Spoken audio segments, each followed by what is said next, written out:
Le seuil de votre porte n'est pas une simple démarcation architecturale, c'est une frontière invisible entre deux états de conscience, un passage sacré que nous traversons des dizaines de fois par jour avec une inconscience presque totale.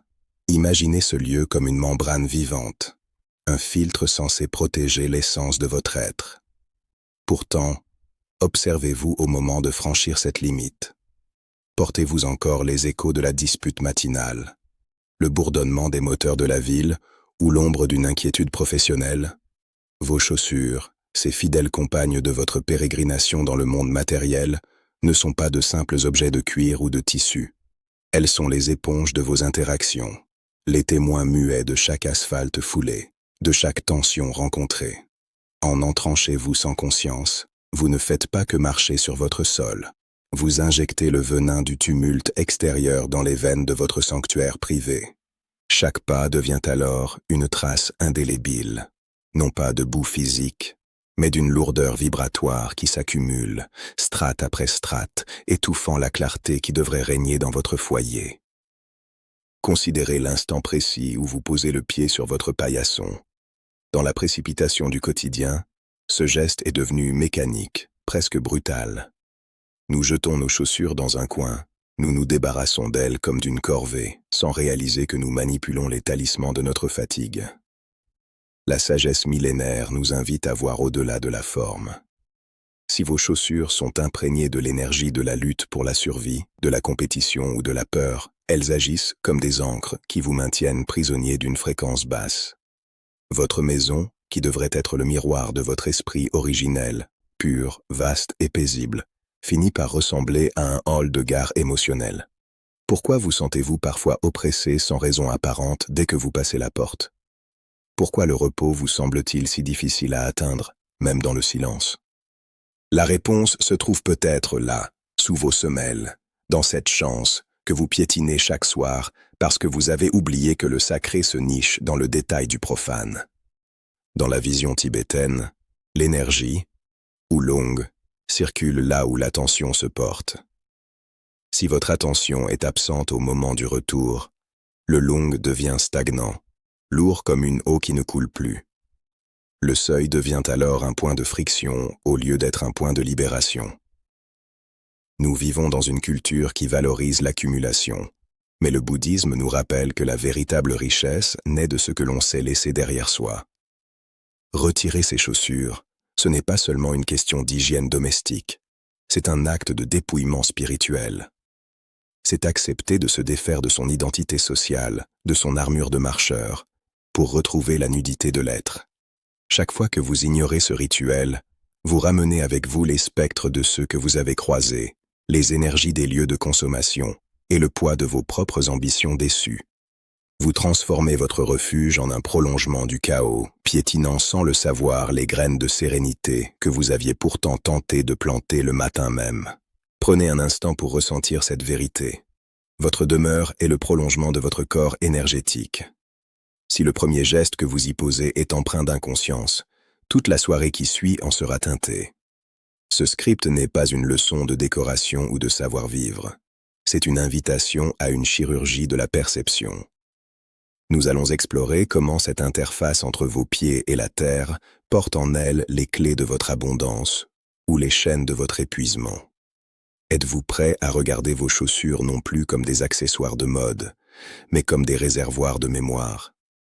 Êtes-vous prêt à comprendre que votre chance n'est pas un destin capricieux, mais une fréquence que vous entretenez ou que vous sabotez dès le premier pas? La libération ne se trouve pas toujours dans de grandes méditations sur un sommet enneigé. Elle commence souvent par la manière dont nous traitons la poussière du monde à l'entrée de notre propre vie. L'ego est un voyageur infatigable, un collectionneur compulsif d'identité, de titres et de protection. Dans la psychologie bouddhique, nous comprenons que l'individu ne se déplace jamais seul. Il traîne avec lui une traîne invisible de désirs, de peurs et de rôles sociaux. Vos chaussures sont l'extension matérielle de cet ego en mouvement. Elles sont les pneus de votre véhicule corporel sur l'asphalte brûlant du samsara. Ce cycle incessant d'agitation, de poursuite et de fuite. Chaque fois que vous marchez dans une rue bondée, que vous piétinez le sol d'un bureau sous tension ou que vous déambulez dans des lieux de consommation effrénés, vos semelles n'absorbent pas seulement des particules de carbone. Elles absorbent la vibration de la hâte, l'énergie de la frustration collective et le bruit de millions d'esprits qui, comme le vôtre, cherchent désespérément quelque chose qu'ils ne possèdent pas encore. Ce poids du monde s'attache à vous, s'incruste dans les rainures de vos pas et devient une seconde peau, une armure dont vous oubliez l'existence à force de la porter. Regardez vos chaussures non pas comme des objets inanimés, mais comme des archives énergétiques. Elles ont foulé le sol de la discorde. Elles ont pressé le pas pour ne pas être en retard. Elles ont peut-être piétiné votre propre intuition pour suivre le rythme imposé par la société. Entrer chez soi sans marquer une rupture nette, c'est autoriser ce chaos à s'installer dans votre salon, sur vos tapis, et finalement dans le sanctuaire de votre esprit. Le bouddhisme nous enseigne que nous sommes les architectes de notre propre souffrance, parce que nous manquons de discernement dans nos transitions. Nous passons de la tempête extérieure au calme intérieur, sans changer de fréquence, comme si nous espérions que le silence de la maison suffirait à effacer le tumulte que nous avons nous-mêmes introduit. C'est une illusion. La confusion que vous rapportez du dehors agit comme un brouillard qui masque la clarté de votre conscience originelle. En refusant de déposer ce fardeau au seuil, vous forcez votre être véritable à cohabiter avec les fantômes de votre journée. Celui qui domine son esprit est plus grand que celui qui conquiert 1000 armées. Bouddha. Cette domination dont parle l'éveillé ne relève pas d'une force brute ou d'une volonté de fer, mais d'une vigilance de chaque instant. Conquérir 1000 armées est un acte tourné vers l'extérieur, une démonstration de puissance de l'ego. Maîtriser son esprit, c'est avoir le courage de s'arrêter. Maîtriser ses transitions, c'est comprendre que le guerrier n'a plus besoin de ses bottes une fois le champ de bataille quitté. Si vous gardez symboliquement ou physiquement vos chaussures au-delà du seuil, vous signifiez à votre inconscient que vous êtes toujours en mode de survie, toujours prêt à l'attaque ou à la défense. L'ego adore cette tension. Elle lui donne une raison d'exister, une mission de protection permanente. Mais cette protection est une prison. En déposant vos chaussures, vous brisez le cycle. Vous dites à cette part de vous qui a lutté toute la journée, « Le combat est terminé. Tu peux déposer les armes. Le sol que tu foules maintenant ne demande aucune conquête. » Laisser ses chaussures à la porte est le premier acte de désobéissance envers l'ego. C'est un geste de détachement profond. Dans le silence du vestibule, l'acte de dénouer ses lacets ou de glisser hors de ses souliers devient une déprogrammation. On ne retire pas seulement une protection contre le froid ou la saleté. On retire l'armure de l'importance de soi. C'est ici que la présence commence vraiment. Sans ce filtre entre vous et la terre, sans cette épaisseur qui vous séparait du contact direct, vous retrouvez la sensibilité de l'être. La chance, la sérénité et la clarté ne peuvent fleurir que dans un espace qui n'est pas déjà saturé par le moi et ses bagages. En créant ce vide intentionnel, en refusant de piétiner votre espace de repos avec les débris psychiques du monde, vous permettez à votre lumière intérieure de briller à nouveau, sans être étouffé par la poussière des chemins que vous n'avez plus besoin de parcourir.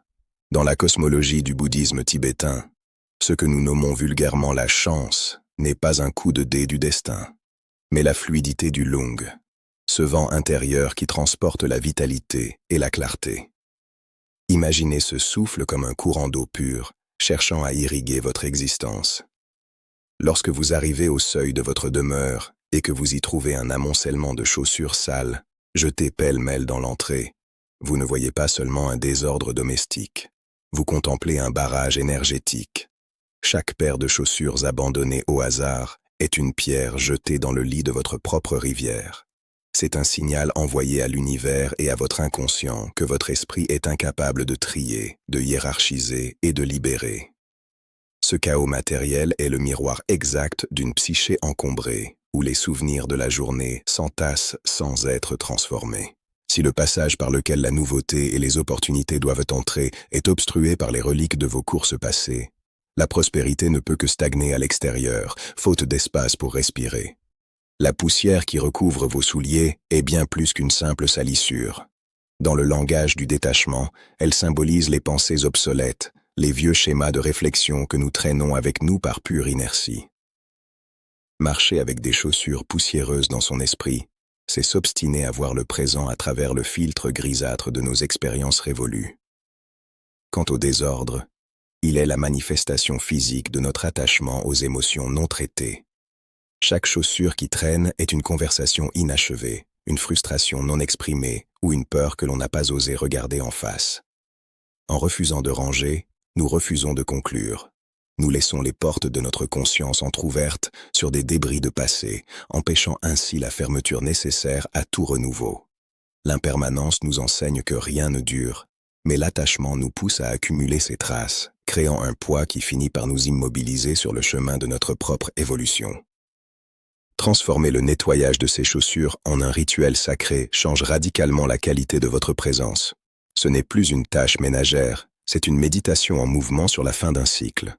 En frottant la semelle, en essuyant le cuir, vous pratiquez l'art du dépouillement.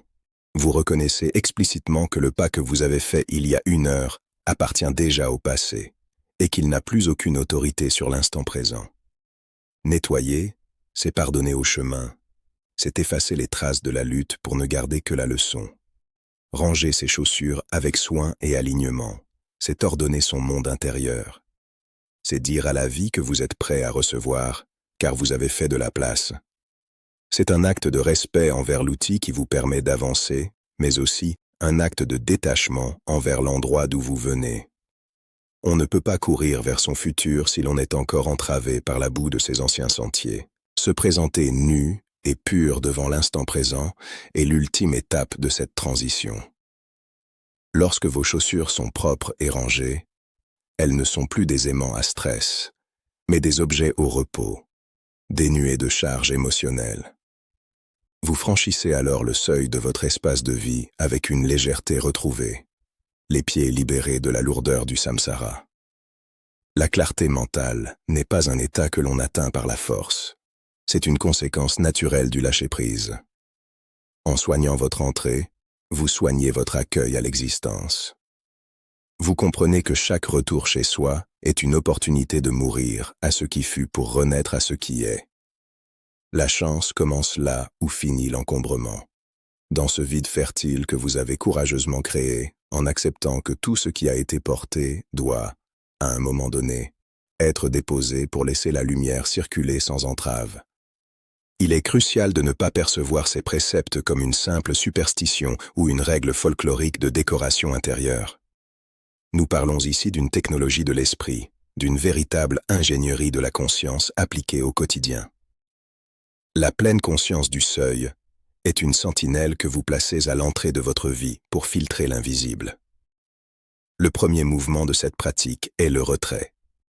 Lorsque vos mains se posent sur vos lacets ou que votre talon glisse hors de la chaussure, n'y voyez pas un geste mécanique. Visualisez, avec une précision chirurgicale, que vous extrayez de votre système nerveux les jugements acides que vous avez portés sur autrui, les colères sourdes nées des frustrations du trafic ou de la hiérarchie, et surtout, le poids étouffant des attentes de la journée. En quittant vos chaussures, vous quittez la peau du personnage que vous avez dû jouer pour survivre socialement. C'est un déshabillage de l'âme où chaque couche de cuir qui s'éloigne de votre peau emporte avec elle une strate de stress accumulée. Vous ne déposez pas seulement un objet, vous déposez une identité de lutte pour retrouver votre identité de paix.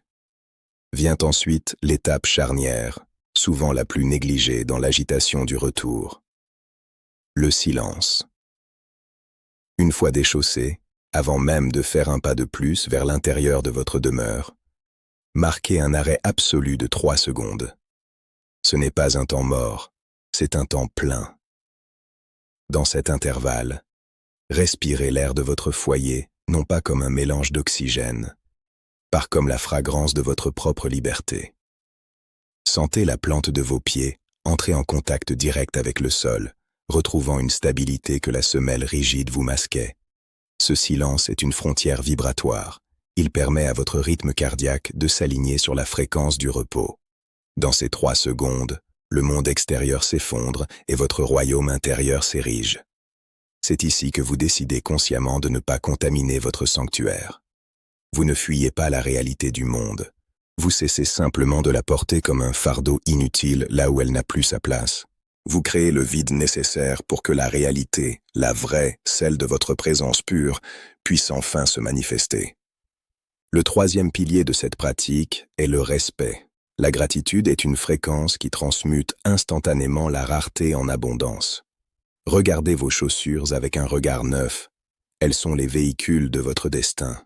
Elles ont encaissé les chocs à votre place. Elles ont protégé votre vulnérabilité face à la dureté du béton et aux aspérités de la route. En les rangeant avec soin, avec une intention de gratitude, vous n'honorez pas seulement un objet manufacturé. Vous honorez votre propre chemin de vie. Vous reconnaissez la valeur de chaque pas effectué, même ceux qui furent douloureux ou hésitants. Ranger ces chaussures avec dignité, c'est affirmer que chaque étape de votre parcours mérite d'être traitée avec noblesse. Cet acte de soin envers le matériel se reflète immédiatement sur votre structure psychique.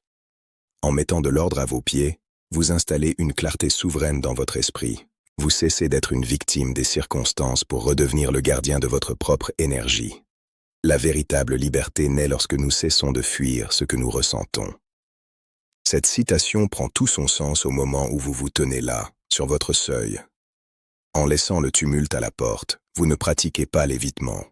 Au contraire, vous vous donnez enfin le luxe de ressentir ce qui est là, sans le bruit parasite de la ville.